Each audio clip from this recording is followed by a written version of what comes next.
If you clicked on this video, don't leave it. I am sure that you will be presented with content that will not leave you disappointed. Our starting point is the world's best-selling book, the Bible. We will read the King James Version of the first verses. The Bible begins with, "In the beginning, God created the heaven and the earth. And the earth was without form and void, and darkness was upon the face of the deep. And the Spirit of God moved upon the face of the waters. And God said, 'Let there be light,' and there was light."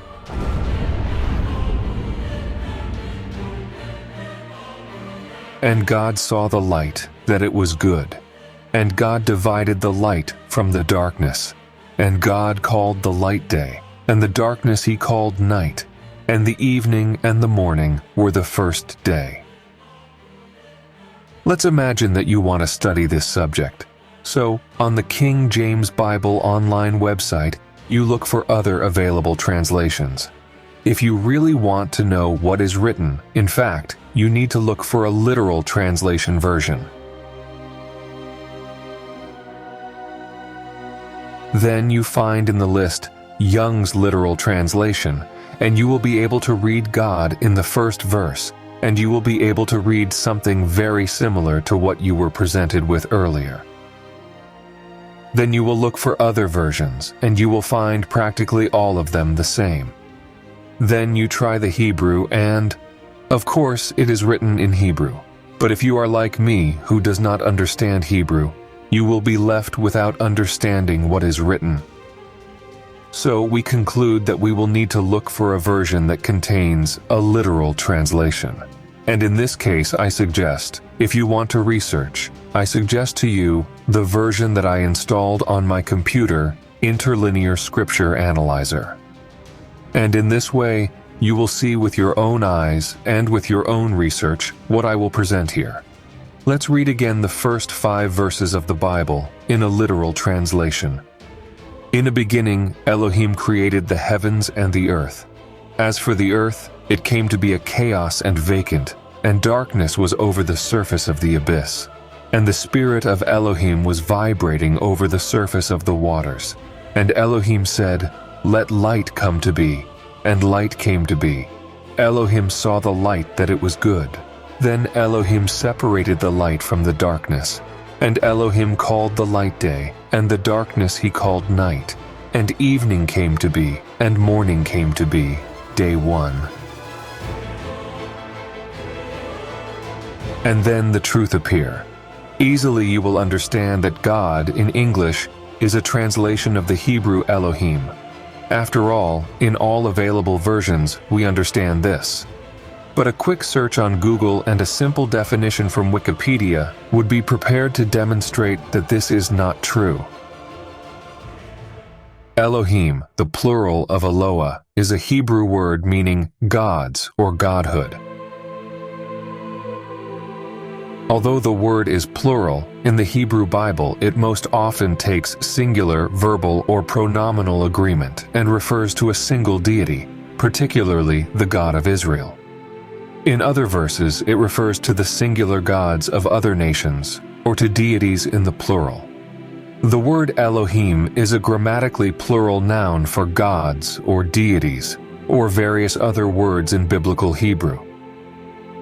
So if I can understand clearly, this means to say that the term Elohim is plural and means gods. However, by virtue of an agreement, it is understood that Elohim should be understood in the singular, and it is then the same as God. I understand, but why then in the King James Version, in Genesis 1:26, do we read, "And God said, 'Let us make man in our image, after our likeness'?" And in the literal translation version we read, "And Elohim said, 'Let us make humanity in our image and according to our likeness.'" Isn't it plural in this case? Let us in our image? Isn't it plural? However, we have the explanation that God would be talking to his angels, or that this would be the majestic plural for God. But the sands of time have revealed a different subject. The discovery of the Library of Nineveh brought us the Mesopotamian tablets. At that time, the interest of the great institutions was precisely to prove the biblical narratives through new discovered documents. What happened was the opposite. What was proven, in fact, is precisely the opposite. The documents found showed direct dependence. If the Hebrew Bible reveals a narrative, the tablets reveal more complete and broader narratives, with a depth and richness of details much greater. In the story of the flood, for example, if it is possible to read God or Yahweh in a conventional translation, the literal translation reveals that some actions are practiced by Elohim, the plural term, and others by Yahweh, the singular term that reveals the name of the God of Israel. But this is very strange.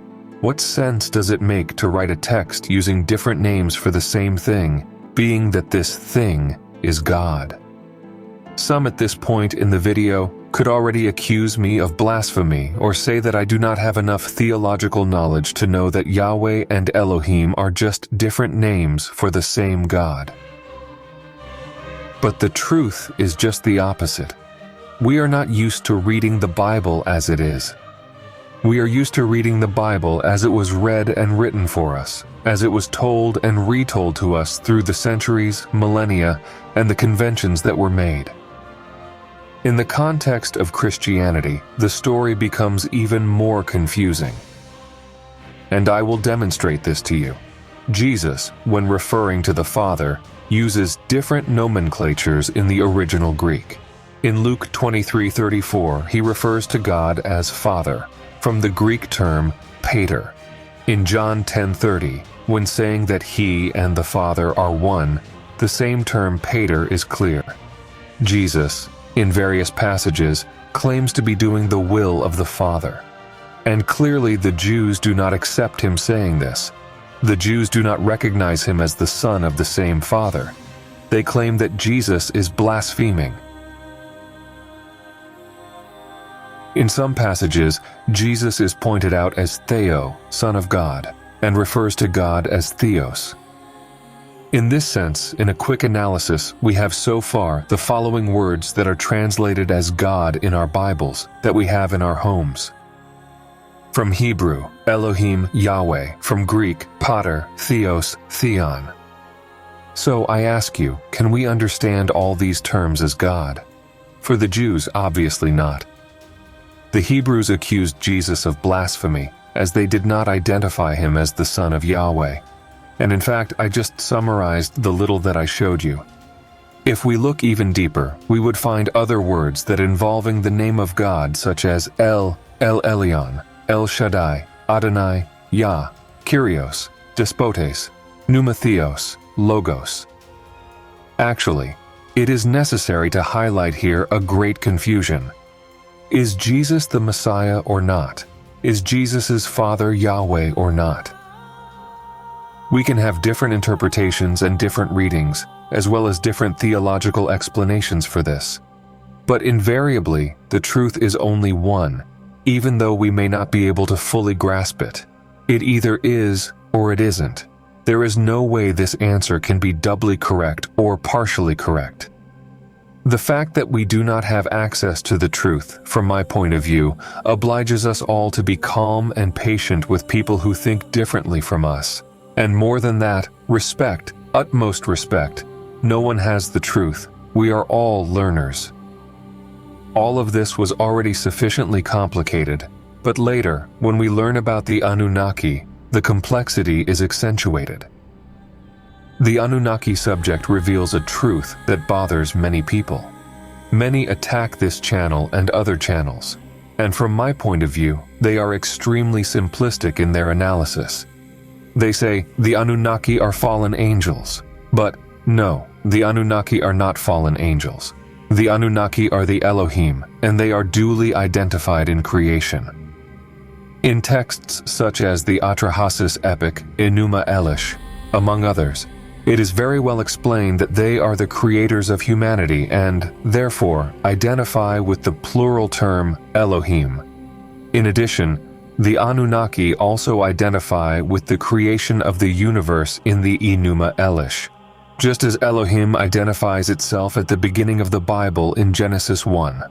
The fallen angels are the sons of God, or the sons of the gods, who in the Hebrew Bible are called Benai Elohim. These must then be the children of the main Anunnaki, perhaps. In the case of Genesis 6 and in a joint analysis with the Book of Enoch, we have the Benai Elohim, who descend from the heavens, and these are the fallen angels. And the fallen angels have children with earthly women. These are the Nephilim. Nephilim are interpreted as beings of great stature, but in reality they are of great stature, not literally in terms of their height, but in terms of their deeds, their scope, their power. Nephilim, from the term Nephal, means the one who fell, and not necessarily giants. Probably these are the demigods like Gilgamesh and Hercules, perhaps the Goliath that David defeated. Zecharia Sitchin, when writing the work, The 12th Planet referred to the Anunnaki as Nephilim, but later he corrected this term, due to the understanding that the Anunnaki are, in fact, the Elohim. There are interviews here on YouTube where he makes this very clear. In addition, Sitchin explains that the term El Elyon refers to God with a capital G, that is, the true God above the Anunnaki. And I must make it clear, this is Zecharia Sitchin's view. When we study the Sumerian texts, or using the correct term, the Mesopotamian texts, which precede the Bible by centuries and millennia, we find a narrative that observes from the creation of the universe and the worlds to the time when only the gods walked on earth. Later we observe the creation of humans, the flood, the beginning of civilization, and the first contacts of gods, in the plural, with humans. The Mesopotamian texts make it very clear that among the different gods, different visions imposed themselves. In the beginning, only the gods walked on earth. Among these gods, there were the great gods, the Anunnaki, and the lesser or the junior gods called the Igigi. The Igigi, the lesser gods, worked, and these junior gods organized a protest, a mutiny, and before Enlil, in the Ekur, they protested so that they would no longer work. Thus, one of the great gods, Enki, proposed the creation of a primitive worker. In some texts like Enki and Ninmah, Enki manipulates instruments for the creation of humanity. In other texts, Enki inspires the phantom or breath of life to animate a human body, as if endowing it with a soul. Among these gods, one of them is the father of all, and his name means Most High. This is An for the Sumerians, and Anu for the Akkadians. He is represented by a simple star and also by the Maltese cross. His dwelling is in the celestial abode, and he is the heaven itself, the sky of Anu. The representation of his name, the Most High, can be equivalent to El Elyon, the Most High for the Hebrews in the Hebrew Bible. And for those who imagine and affirm that the Anunnaki themselves believed in the great creator of everything, it must be said, this is an interpretation of Zecharia Sitchin. In the available Mesopotamian texts for reading, in the originals, I have never read any mention of Galzu or the creator of everything. This is, as I said, an interpretation of Sitchin. Moreover, for Sitchin, Yahweh is the manifestation of the creator of everything himself.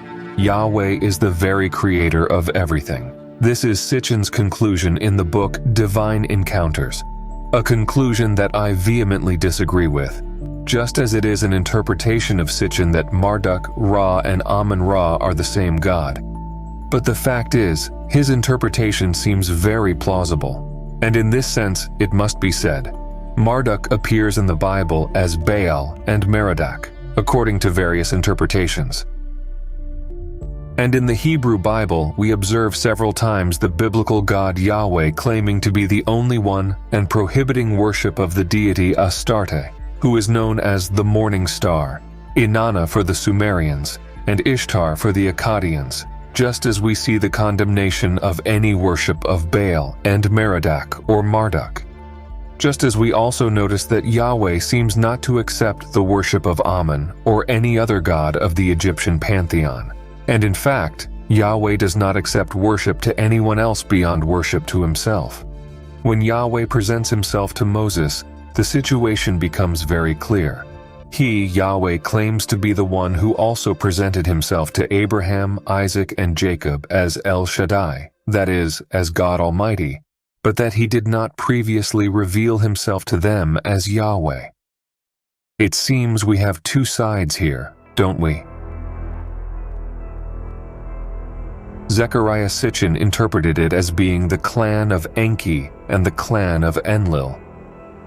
In the Mesopotamian accounts of the flood, in the tablets, we clearly described that Enki wants to save humanity, wants to stop the annihilation of his creatures.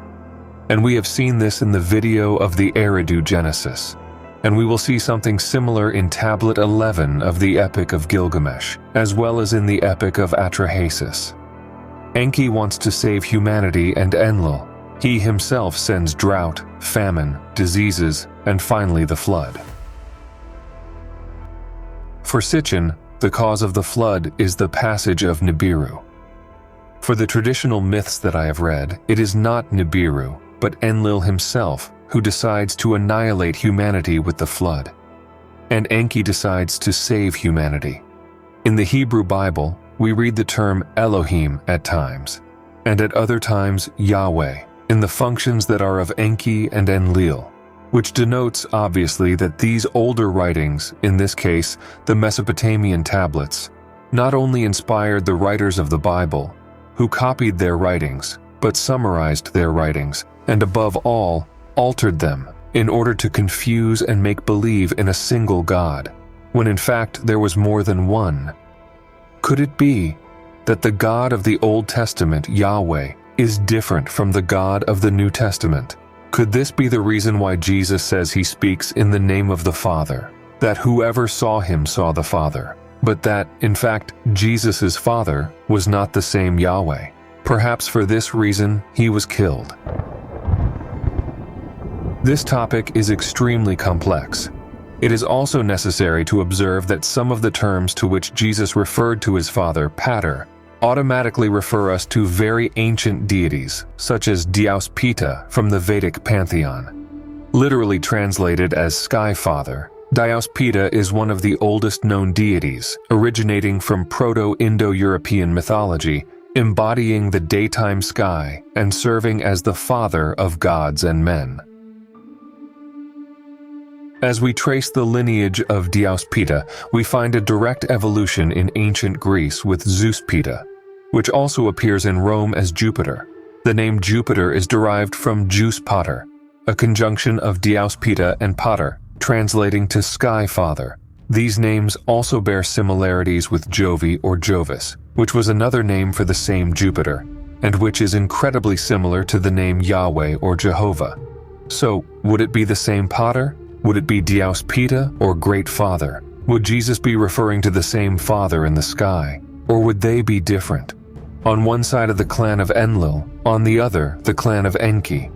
This would lead us to the same Father of all the gods, the Most High, An or Anu.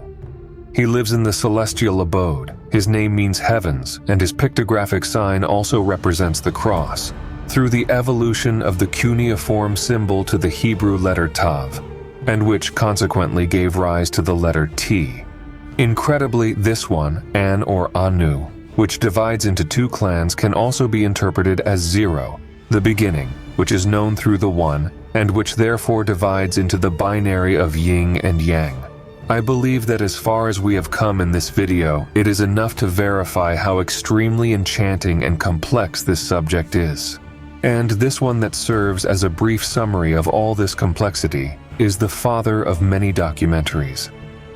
I think we all like to hear these stories involved in a tone of mystery, reverence, doubt, and admiration. An for the Sumerians, Anu for the Assyrians, is the father of the Anunnaki, father of Enki and Enlil. He is the greatest of the gods of the first mythology in the history of the world, Some point to Anu as equivalent to Jupiter for the Romans, Zeus for the Greeks, and El for the Canaanites. Although in the Enuma Elish myth Anu is not the first, Anu is pointed out as being at the top of Sumerian mythology.